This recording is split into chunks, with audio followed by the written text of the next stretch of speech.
feeling like a shark in a shrimp tank. Big fish, small pond in the shrimp tank.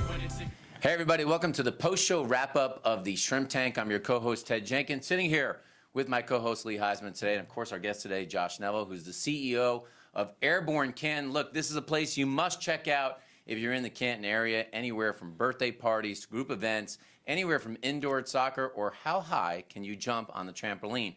And as we do every week on the post-show wrap-up, as we talk to entrepreneurs across the nation, you have to go to shrimptankpodcast.com. We have over 200 CEOs and owners that we've interviewed here in Atlanta and more than 800 across the country where we're learning about their entrepreneurial stories. This is where you get your MBA. Street smarts and book smarts. You got to have a combination of both. Sometimes I don't know about the book smarts, but at least a combination of both that will allow you to grow your business. You can learn it all here every week on the Shrimp Tank. So Josh, thanks so much for coming out today to our show. And for the past 2 decades, I've been going to bounce houses and jump places with my teenagers and now my 6-year-old. And ever since I walked into your place, I was blown away by so many things, from the food and the place you have for the parents, the cleanliness. Can you elaborate what makes you guys so different and exactly where you're located up in Canton? Definitely. So we're located right at the intersection of Highway 20 and 575, so very easy to get to. One of the things I think that we try to do differently than other parks, because I'm a dad and I've been to 100 of them just like you have, and because me and my partners were all veterans, we say it has to be basic training clean. So we know that moms and dads are trying to bring their kids into a safe and clean place. If it smells like feet, you're not coming back. So that's what we say. We say it has to be basic training clean. And then the other part of it is customer service, I think, is really it's really easy. You look at somebody in the eye, you say yes ma'am and no sir, and you make sure you take care of their needs and make sure that they leave with a good experience. What about the food and the environment for the parents? Because I've never seen this at any other place. It's just so unique. Sure. So we know that the parent is the one who has to say yes to bring the child to the park. And if we have a space that's dedicated just for them, that has different lighting, no music, it's quiet, you can come in there and work, we know that you're more apt to say yes. We want to do something a little bit different with the food because generally speaking, when you go to anywhere, even Disney, the food is disgusting. So we wanted to bring the food quality up. You can get a salad or even an avocado toast. What trampoline park can you get an avocado toast at? Mm-hmm. So we wanted to just bring it up a notch so that people felt like, oh, this is a different level of service. This is higher quality. This is somewhere that I want to bring my repeat business to. We learned today you got to get a snack cup while you're there as well. That's right. At Airborne Canton.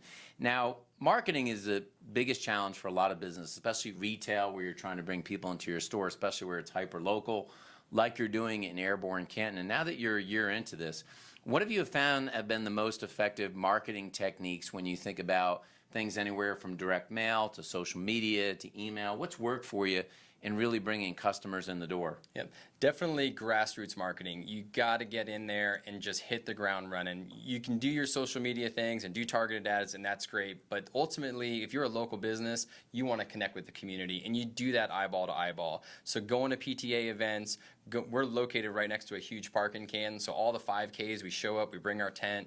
We're always out in the community talking with people. And what we've learned over time, people want to hear the story.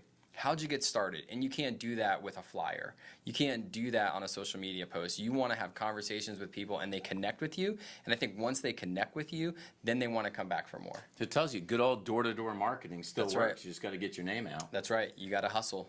So, and hustling is exactly what we talk about all the time on the show, and obviously it's one of your strong suits, never giving up. But let's talk about the environment at your place. Getting people in, you're in a great location, you have a great facility, but it's the people behind you, the people at the facility that will keep your customers coming back. How do you build this environment and the team spirit at your company? Definitely. So I think it's just with humility. So I learned as an Army officer that you got to get in the foxhole with soldiers. You got to get down there. You got to clean the toilets. You got to mop the floors. You have to show them that you're willing to do that, and you're willing to take out the trash and do every single thing that you're asking the lowest person on the totem pole to do. And if you're willing to do that, they'll follow you through fire. Absolutely. What's the attraction people use the most at Airborne Canton? So we just opened up a brand new Ninja Wall. Ninja Wall! Yeah. Come on! so that... What happens on the Ninja Walls? Like Ninja Warrior? Exactly, the warped wall. Oh, the warp wall. So we have a warped wall. 14 feet, or This one's 8 and 10 because it's even predominantly guys for like us kids. could get it 8, Absolutely. 10 feet. I think We you could could do definitely that. get 8 maybe to 10. 6 feet. I mean, I can dunk on a 6-foot basket, so But that's been the big ticket item lately. The kids are just lined up to the door to do that because they want to challenge themselves and they want to build their self-confidence. Trampolines are fun and they can do fun things on them, but when you see a little kid be able to finally get up that wall and pull themselves up, pretty cool. They can't get enough of it, and it's cool to watch them do that. So for folks that are watching and they might have a birthday party, they've got a team event, it could be the summertime here in the future and they just want to get the kids out for an afternoon. How can they learn more about Airborne Canton and try out your amazing facility? Definitely airbornecanton.com, and then also you can follow us like most other businesses on Instagram and Facebook. But airbornecanton.com, you can sign your waiver and book your jump time right there. So at the end of this today, guys, I want an airborne because for you to be successful as an entrepreneur, you have to say to yourself, there is no plan B, and go airborne. Now, what does that mean? It really means the 3 Ps, which is purpose, process, and passion. You've got to have purpose for what you're doing as an entrepreneur, or you will not be able to go airborne and be successful. You've got to have a process. Without standard operating procedures, your business will not be able to go from a startup to a scale-up. And really, at the end of it, like you were talking about today on the program, and I loved it, you have to have passion. You have to say to yourself, I will not quit. You go into credit card debt, so what? You go backwards, so what? You cannot quit, and you have to have that passion because once you jump out of the plane, guess what? There is no return. So guys, can I get it? 1, 2, 3, Airborne! And that's your post-show wrap-up of the Shrimp Tank. I've been feeling like a shark in a shrimp tank. Big fish, small pond in the shrimp